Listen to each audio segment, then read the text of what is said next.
My training is I did agricultural science. I worked for 10 years in the desert, measuring plants and animals. I worked for a cabinet minister on international trade development, but I don't have any training in rhetoric or sociology or neuroscience or any of that stuff. But that's actually what I'm going to draw from to talk about how I see language and culture shaping regional communities, or what I think is the axis on it. But I will say that my credentials for what I want to talk about really comes from probably 15 years of talking to community groups. You know, I've probably done more than 1,000 community sessions of 100 people, or up to 800 people, down to 20 people as they thrash out their future. You know, so looking in the whites of the eyes of 100,000 people gives you a bit of a sense about what people are thinking about and how they see the future. And also I've been personally very interested for a couple of decades about the whole notion of what shapes who we are, you know, what governs who we be in life and how we see things and what's our filter. So I'm going to draw from that. So shoot me if I'm technically incorrect. I'm telling you how I think it works. We do a lot of work with regions using scenario planning to look at the future. And some of you have seen that work, and Phil referenced some of it yesterday. And it's a very powerful process because it looks at variable futures, gives people a chance to look at it. Here's the problem though, and this is from the West Cork work that we did, is that the top numbers, here it's like 95%, 4%, etc. The top number is the percent of people in this data set. It's something like 800 people had a chance to have an in-depth thinking about it and then vote on what they saw was the preferred future. The bottom figure is the answer to the question, what is the future you think is going to happen? So we have 95% of people saying this future was the preferred future, but only 10% of people actually thought it would really happen. And when we started to look at that data, that's a repeated phenomenon. We've seen the same thing occur in planning sessions in Oregon, you know, in Arkansas and in other places. So it started me really thinking, what's the issue here? Because that, to me, points to the potential for failure, where you've got this clear orientation towards a preferred future, and even the people who designed those futures and who said that they were plausible, who said they could see a pathway to make it happen, then when asked what do you think is going to really happen, no, it's not going to happen. So for me, that's a real breakdown in that gap between the preferred and the expected. So what I've been saying to think about is what drives that and how do we start to change that, because that's going to be fundamental to the whole reality of building sustainable regional communities. So here's my proposition. So my proposition is that understanding and shaping language, and therefore the prevailing cultural context, is a key access to the process of building sustainable regional communities. I'm not saying it's the only access, but I'm saying it's a key access. So what might be the prevailing cultural context and region? So this is one of the things that we're interested in and we look at a lot. And what I mean by that, my definition, is as in, how do people think, create, organise, perceive and act, and what do they see as important? What is that prevailing cultural context? So this is from a project that we're working on in Ireland, so in the Waterford County. It's a tallow area, so it's a series of small communities. And we asked community residents September this year on a survey to rate themselves strong and weak against a series of attributes. These attributes we've drawn from research into successful communities in the US. We've incorporated data from paired regional studies that was done in Europe. So it took regions that were, for all intents and purposes, very similar, like geographic location, proximity, populations, and looked at those that were being successful and those that weren't, and what was the difference, right? So we incorporate some of that into these attributes. So the red is what people is the number of people, percent of people who said that they were weak at that attribute. Blue is the ones they thought they were strong at. The weakness is around areas of optimistic and future focus, participatory approach to community decision making, creatively building new and current economic opportunities. The region is highly connected, deliberate transition of power to new leaders. And we see that type of pattern repeated across the world. We've probably done this exercise with more than 10,000 people, and the data is surprisingly similar.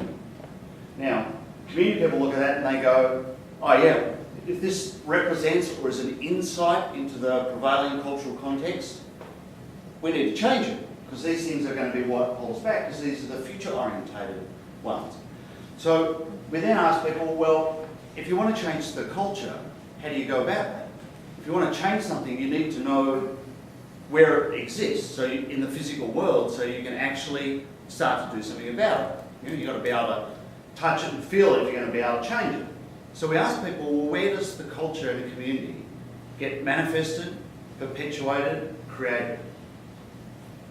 Like in a community, where does that culture get created, manifested, and perpetuated? And the answer I have, right? And people often look at me blankly for a while, tell me it's in different places, right?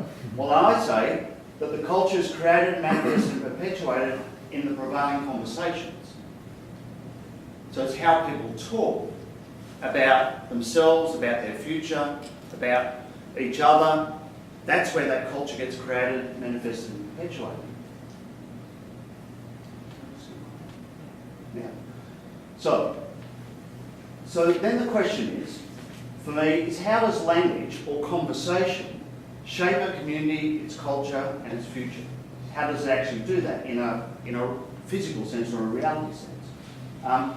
And I started to draw from some neuroscience, which I'm finding fascinating where neuroscience is going and what it's telling us about how we see the world and how we interact with it. And this is from some recent cognitive science work, and it talks about the language and the way the world occurs to us. And I got to tell you, if I'm biased, I would love there to be a language of success. This notion of that we could find a language that people could train themselves in or use that would evoke thoughts, responses, actions, trigger neural pathways, and have people be able to engage in challenges, go beyond fear that David talked about. Most of what people are dealing with, if the world occurs to them as fearful, in the conversations that's going to be triggering certain reactions and actions. If there is a language of success, could it change the way people relate to the future and their ability to fulfill on a vision? This is what I'm inquiring into, because I'm concerned about this differential between preferred and expected. And is this maybe an access to that? That's the work I'm doing in my own. And I'm now going to draw on some stuff that is comes from rhetoric. And if you know rhetoric, it's the notion of persuasive conversations that move people, have people think differently. And I'm really drawing here from some work that Kenneth Burke did. He talked about deterministic screens. Actually, it was in the movie. He worked mostly in the dramatic kind of arts area. He was looking at how language and word associations create frames that we see the world through. So if there is such a thing, or we can create such a thing, and it would allow us to shape the future or allow people to shape the future, it basically represents what you might call a unique conversational domain, so a linguistic domain. And it's structured like this in a deterministic screen way, which is that specialised terms are networked together in a specific way. So terms that connect, they mean something, they have an association with each other.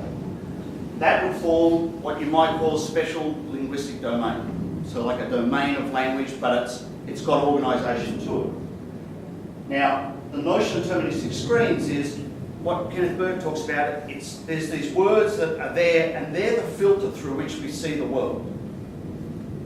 It's how we see the world, it's how we engage with it, it's how we connect thoughts and associations through someone perceives, comprehends, and interacts with the world. These domains, once mastered, have enormous power. So think of a medical doctor. They have a whole bunch of specialised terms that are networked together in a certain way. And there's a relationship with those words, and they have that filter, and they look at you as a patient through that deterministic screen. And that gives them enormous power, because they can communicate with other doctors about it, they can analyse things, they see all sorts of associations, and so on. So they have a language that they use very purposefully. And all of us in here, professionals, we have that. Right? We have certain languages. Now, language that shapes the future. If you take that premise, what conversational domains do we need to be masterful in, and in fact may be required to shape the future of a regional community? Well, I don't know. That's what I'm thinking about. I would say it's at least a couple of things, right? It's at least something about future thinking. It's what we call future intelligence.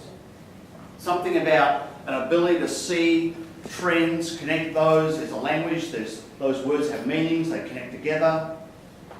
Something like that as a linguistic domain about the future. Because if you go back to those attributes, what people are weak at is being future focused. At least another one would be something about region building. something about systems, networks, partnerships, adaptive workforces, innovation. We've talked all those words over and over and over.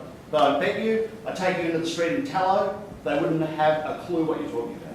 So this is just some of the branding from our projects. We have words in there that are about saying, I think, intuitively, we somehow or other started to use words and phrases that are about having people propel into the future. A vision for the future, together we can create the future.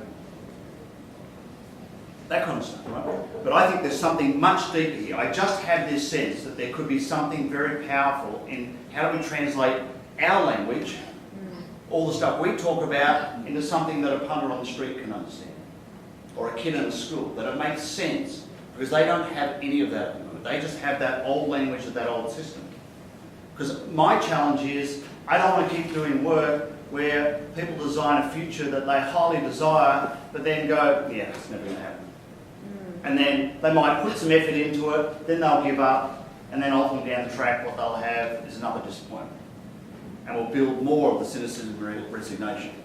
So part of introducing this into this context is, I think there's enough intelligence in this room that we could really start to decide whether this is a path either pursuing or not. All right, so thank you. Good, thank you. Thank you.